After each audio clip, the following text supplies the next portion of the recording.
محترم بزرگوں دوستو، عید الاضحیٰ جس کو ہم لوگ قربانی کے نام سے جانتے ہیں اور یہ پرمپرا چلتے آ رہا ہے، ہم سے پہلے جو لوگ تھے وہاں سے شروع ہو کر آدم کے زمانے سے، پھر اس کے بعد یہ نبی، ولی، رسول، پیغمبر، پھر آپ کو محدثین، مفسرین، صحابی، تابعی، تابع تابعی، تمام لوگوں نے اس چیز کو انجام دیا ہے جس کو ہم قربانی کے نام سے جانتے ہیں۔ محترم بزرگوں دوستو، یہ قربانی جس کو ہم لوگ کچھ ہی ٹائم کے بعد، کچھ ہی چھن اور کچھ ہی وقت کے بعد قربانی کرنے کے لیے ہم لوگ جا رہے ہیں۔ محترم بزرگوں دوستو، قربانی ہم تمام مسلمانوں کو ایک پیغام دیتی ہے جس کو ہم قربانی کہتے ہیں۔ قربانی کرنے کا مقصد کیا ہے؟ قربانی کہاں سے شروع ہوئی؟ کن لوگوں نے قربانی کی؟ اور یہ قربانی حضرت ابراہیم علیہ السلام کے وہاں سے قربانی شروع ہوتی ہے۔ محترم بزرگوں دوستو، یہ قربانی آپ کو یہ پیغام دینا چاہتی ہے، مسلمانوں اگر تم قربانی کرنا چاہتے ہو تو تمہیں شرک سے بچنا ہوگا۔ اسی لیے اللہ تبارک و تعالیٰ نے حضرت ابراہیم کو ایک بت بنانے والے، بیچنے والے، تیار کرنے والے بازار پہ لے جا کر کے اسے اپنے ہاتھ سے بنا کر جس کی شکل بنائی، جس کے ہاتھ بنائے، جس کی آنکھیں بنائی، جس کو بولنے کے لیے جہاں پہ زبان اللہ تبارک و تعالیٰ نے دیے، اس کے پورے ڈھانچے کو دیا۔ لیکن حضرت ابراہیم علیہ السلام کی آج اگر پوری دنیا میں قربانی اگر باقی رہے گی تو اس قربانی کے ساتھ ساتھ تمام مسلمانوں پر یہ ضروری ہے کہ ہم تمام مسلمان شرک سے بچیں۔ اگر توحید ہمارے اندر نہیں پائی جائے گی، اگر ہمارے اندر توحید اور عقیدہ باقی نہیں رہ جائے گا تو قربانی کرنے سے کوئی فائدہ نہیں ہے۔ حضرت ابراہیم اس بنانے والے کے گھر میں اس کی پیدائش ہوتی ہے، اور وہ حضرت ابراہیم جس طرح بڑے ہوتے ہیں اس کی آنکھیں کھولتی ہے، زبان کھولتی ہے، پیر سے چلتے ہیں۔ جو اپنے باپ کے گھر میں جو انسان پیدا ہوا اور پیدا ہونے کے بعد حضرت ابراہیم کہتے ہیں یا اللہ، آپ اس چیز کے سامنے سجدہ ہوتے ہیں، اپنی پیشانی جھکاتے ہیں، ماتھا ٹیکتے ہیں، منتیں مانگتے ہیں۔ نہ وہ کھانا کھاتا ہے، نہ وہ بولتا ہے، نہ وہ سوچنے کی طاقت رکھتا ہے۔ اس لیے آپ اس کے سامنے کھانا رکھ دیتے ہیں، اس کے سامنے پینے کی چیز رکھ دیتے ہیں۔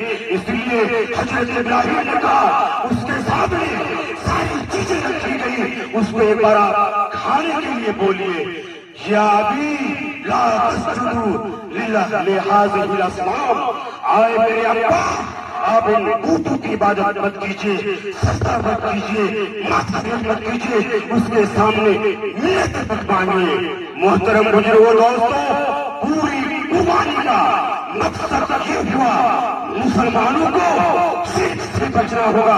اگر آپ شرک سے نہیں بچتے ہیں، حضرت ابراہیم علیہ السلام کی پوری زندگی کو اگر خلاصے کے طور پر پیش کیا اگر جائے گا، محترم بزرگوں دوستو، پوری قربانی کا مقصد یہ ہے کہ مسلمانوں کو شرک سے ہر حال میں بچنا ہوگا۔ محترم بزرگوں دوستو، یہ قربانی اور یہ شرک آج پوری دنیا کے اندر مسلمان کے علاوہ دوسری مخلوق، یہ جو ہمارے سامنے اللہ کے رسول صلی اللہ علیہ وسلم نے کہا تمہیں عید الاضحیٰ کی نماز یہ سورج طلوع ہونے کے بعد تمہارے اوپر پڑھنا ضروری ہے۔ محترم بزرگوں دوستو، جب یہ سورج نکلا لوگوں نے کہہ دیا، مشرکین نے کہہ دیا یہ میرا رب ہے، چمکتا ہے، پھٹتا ہے، پھولتا ہے۔ جب جا کر کے یہ کچھ ہی وقت کے بعد جب یہ ڈوب جاتا ہے، بولا کہ ھذا لیس بربی، یہ میرا رب نہیں ہو سکتا ہے۔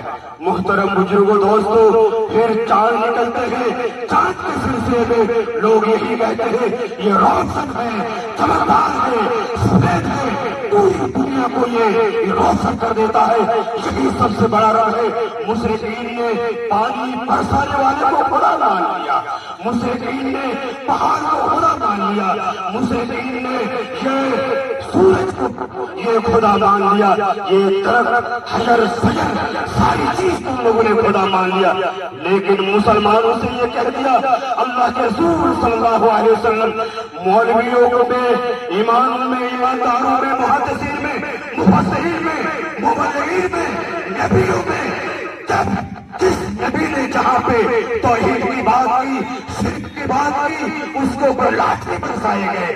یہی حضرت ابراہیم کو اس کے باپ سمیت اس کے معاشرے والے نے، اس کی سوسائٹی والے نے کہا کہ نہیں، اس کو اپنا شہر چھوڑ کر کے بھگا دیا جائے، 2 سال کے لیے کر دیا جائے، 3 سال کے لیے کر دیا جائے۔ محترم بزرگوں، دوستوں، آج بھی جس گھر کے اندر شرک کے معاملے میں بولا جائے گا اسے بات سننی پڑے گی۔ اسی لیے رسول اکرم صلی اللہ علیہ وسلم نے کہا من علق تمیمۃ فقد اشرک، جس نے تعویذ لٹکائی اس نے شرک کیا۔ دینے والے، باندھنے والے، پڑھنے والے، مشورہ دینے والے سب لوگ اس میں گنہگار ہوں گے۔ محترم بزرگوں، دوستو، یہ شرک اللہ تبارک و تعالیٰ نے کلام مجید کے اندر ارشاد فرمایا اگر کوئی مسلمان اپنے بلوغت سے لے کر کے بستر پہ سو جانے تک، جب اس کی زبان چلتی ہے، جب تک وہ بول پاتا ہے، جب تک وہ بیمار نہیں ہو جاتا ہے، اس بیچ کے ٹائم میں اگر مسلمان شرک کرتا ہے، اللہ تبارک و تعالیٰ نے کلام مجید کے اندر کہا من یشرک باللہ فکأنما خر من السماء، اگر کوئی انسان اللہ کے ساتھ اگر شرک کرتا ہے، شریک کرتا ہے، اللہ کہتا ہے ہم اس کو آسمان سے زمین تک گرا دیتے ہیں۔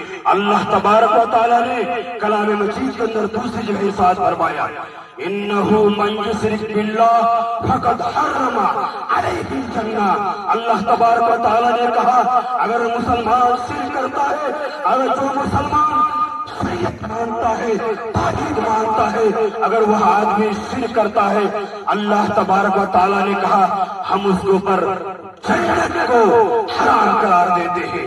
محترم بزرگوں، دوستو، ہم اپنے گریبان میں جھانک کے دیکھیں، ہم اپنے معاشرے میں جھانک کے دیکھیں، ہم لوگ ناک کا مسلمان رہ گئے۔ میرا باپ اگر شرک کرتا ہے ہماری زبان کی بھی کھلتی ہے، میرا بھائی اگر شرک کرتا ہے ہم اس کو بولتے نہیں ہیں، میری ماں اگر شرک کرتی ہے وہاں پہ کوئی بولنے والا نہیں ہوتا ہے۔ ایسے ہی خامخواہ ہم لوگ بولتے ہیں کہ نہیں وہ صحیح نہیں ہے، وہ غلط ہے۔ غیبت کے لیے چائے کی دکانوں میں، گلیوں میں، کوچوں میں ہر جگہ غیبت اور غیبت، غیبت اور غیبت۔ لیکن محترم بزرگوں، دوستو، اپنی سوسائٹی کے اندر، اپنے سماج کے اندر، اپنی سوسائٹی کے اندر اگر ایک آدمی شرک کرتا ہے، کبھی ہم نے بولا نہیں، خطبے کے مادھیم سے، جلسے کے مادھیم سے، کسی چیز کے ذریعے سے ہم نے نہیں کہا ابا شرک نہیں کرنا چاہیے۔ حضرت ابراہیم سب سے پہلے اپنے ابا سے کہا تھا شرک نہیں کیا جاتا۔ اس لیے قرآن کے اندر اللہ تبارک و تعالیٰ نے حضرت لقمان حکیم نے اپنے بیٹے سے بات کہی تھی، اس بات کو اللہ تبارک و تعالیٰ نے کلام مجید کے اندر آیت بنائی اور کہہ دیا یہ یا بنی لا تشرک باللہ ان الشرک لظلم عظیم، میرے بیٹا تم لوگ اللہ کے ساتھ کسی کو شریک نہیں کرنا، شرک نہیں کرنا، اس لیے کہ شرک سب سے بڑا ظلم ہے۔ آج ضرورت ہے اس بات کی، جس طرح قرآن کے اندر لقمان حکیم کی بات کو قرآن نے آیت سجائی ہے، ہم بھی اپنے بیٹے کو، اپنے باپ کو، اپنی بیٹی کو، اپنی ماں کو، اپنی بہن کو یہ نصیحت کرنا ضروری ہے۔ ماں شرک نہیں کیا جاتا ہے، بیٹی شرک نہیں کیا جاتا ہے، بہن شرک نہیں کیا جاتا ہے، نہیں تو آپ بھی اس کے ذکر میں، اس کی فہرست میں آپ بھی شامل ہیں۔ اس لیے محترم بزرگوں، دوستو، ہر گناہ انسان کا، جو انسان رات کے حصے میں، دن کے اجالے میں، اندھیرے میں، پہاڑ کے پیچھے، دروازے کے پیچھے، گھر کے پیچھے اگر کرتا ہے، اگر اس کے اندر شرک نہیں ہے تو اللہ معاف کر دے گا چاہے تو، لیکن شرک معاف نہیں ہوتا ہے۔ محترم بزرگوں، دوستو، اللہ تبارک و تعالیٰ نے دوسری جگہ ارشاد فرمایا الا تشرکوا باللہ شیئا، لوگوں خبردار ہو جاؤ تم کبھی شرک نہیں کرنا۔ محترم بزرگوں دوستو، اللہ تبارک و تعالیٰ نے دوسری جگہ ارشاد فرمایا ان اللہ ان یشرک بہ ویغفر ما دون ذلک لمن یشاء، اللہ تبارک و تعالیٰ شرک کے علاوہ تمام گناہوں کو چاہے گا تو معاف کر دے گا، لیکن شرک معاف نہیں ہوتا ہے۔ محترم بزرگوں دوستو، میں صرف ایک چھوٹی سی بات آپ کے سامنے رکھنا چاہتا ہوں۔ ہم لوگ مسلمان ہیں، ہمیں توحید سمجھنا ہوگا۔ توحید کے بغیر، تقوی کے بغیر کوئی مسلمان نبی رسول ولی جنت کے اندر داخل نہیں ہو سکتا ہے۔ توحید کیا ہے؟ ہمیں یہ ایمان رکھنا ہوگا صرف اللہ ایک ہے، ہمیں یہ ایمان رکھنا ہوگا محمد صلی اللہ علیہ وسلم ایک انسان تھے اور ہمارے آخری نبی ہیں، تمام نبیوں کے نبی ہیں۔ ہمیں یہ ایمان رکھنا ہوگا، ہمیں یہ ایمان رکھنا ہوگا اللہ کی نازل کردہ کتابیں جس کو ہم آسمانی کتابیں کہتے ہیں، اس کے اوپر ہمیں ایمان رکھنا ہوگا۔ اے اللہ کے فرشتے ہیں، اس پر ہمیں ایمان رکھنا ہوگا۔ اللہ نے جنت بنائی ہے، اس پہ ہمیں ایمان رکھنا ہوگا۔ اللہ نے جہنم بنایا ہے، ہمیں اس پہ ایمان رکھنا ہوگا۔ نہیں تو محترم بزرگوں دوستو، ہم زندہ مردہ تھے، زندہ ہوئے، پھر مریں گے، قبر آئے گی، پھر دوسری منزل ہوگی۔ ان تمام چیزوں پر ہمیں ایمان رکھنا ہوگا۔ توحید صرف جن لوگوں نے سورۃ الاخلاص قل هو اللہ احد اللہ الصمد لم یلد ولم یولد ولم یکن لہ کفوا احد، پورے شرک کو کیسے بچا جائے گا، اللہ کیا ہے اس کے ساتھ شرک چلے گا کہ یہ نہیں۔ سورہ اخلاص کے اندر اللہ تبارک و تعالیٰ نے شرک کے پیغامات کو یہ تسبیح بنا کر کے اس کو پھروایا ہے اور کہا کہ جو شرک سمجھنا چاہتا ہے، دیکھنا چاہتا ہے، وہ سورۃ الاخلاص کی تلاوت کرے۔ محترم بزرگوں دوستو، توحید سمجھیے۔ توحید کا مطلب یہ ہوا صرف اللہ ایک ہے۔ مثال کے طور پر آپ اپنے ہاتھ میں 5 6 7 جو بھی ہو آپ نے اینٹا لی اور اس طرح آپ نے پکڑ کے رکھا۔ پکڑنے کے بعد یہاں 1 2 3 4 5 یہ اینٹا ہے آپ کے پاس۔ آپ نے کسی آدمی سے کہا یہ نیچے سے 1 نمبر، اس کے اوپر 2 نمبر، 2 نمبر والی اینٹا کو آپ کھینچ لیجیے، اور جس نے 5 اینٹا پکڑ رکھا تھا اس کو بولیے کہ کیا یہ تمہارا 5 اینٹ جہاں پہ اوپر ہاتھ تھا، اب اگر 2 نمبر اینٹ کو اگر کھینچ لیا جائے تو کیا تمہارا ہاتھ اسی طرح رہے گا یا اینٹ وہیں پہ رہے گی؟ آپ بولیں گے نہیں، 2 نمبر اینٹا کو اگر کھینچا جائے گا تو وہاں پہ اوپر والی اینٹا نیچے آ جائے گی اور جو 3 نمبر میں اینٹا تھی وہ 2 نمبر میں آئے گی۔ سمجھ رہے؟ توحید اسی کو کہتے ہیں۔ اسلام کے 5 رکن ہیں، 5 رکن میں سے اگر کسی ایک کو اگر آپ کھینچ لیں گے تو وہاں توحید باقی نہیں رہتی ہے۔ توحید کا مطلب یہ ہوا جو جس کے بعد جہاں جیسے تھا اسی طرح آپ کو ماننا پڑے گا، نہیں تو توحید آپ کی خراب ہو جائے گی۔ جس کی توحید خراب ہوگی اسے جہنم ملے گا۔ محترم بزرگوں دوستو، بولنے کے لیے بہت ساری باتیں تھی۔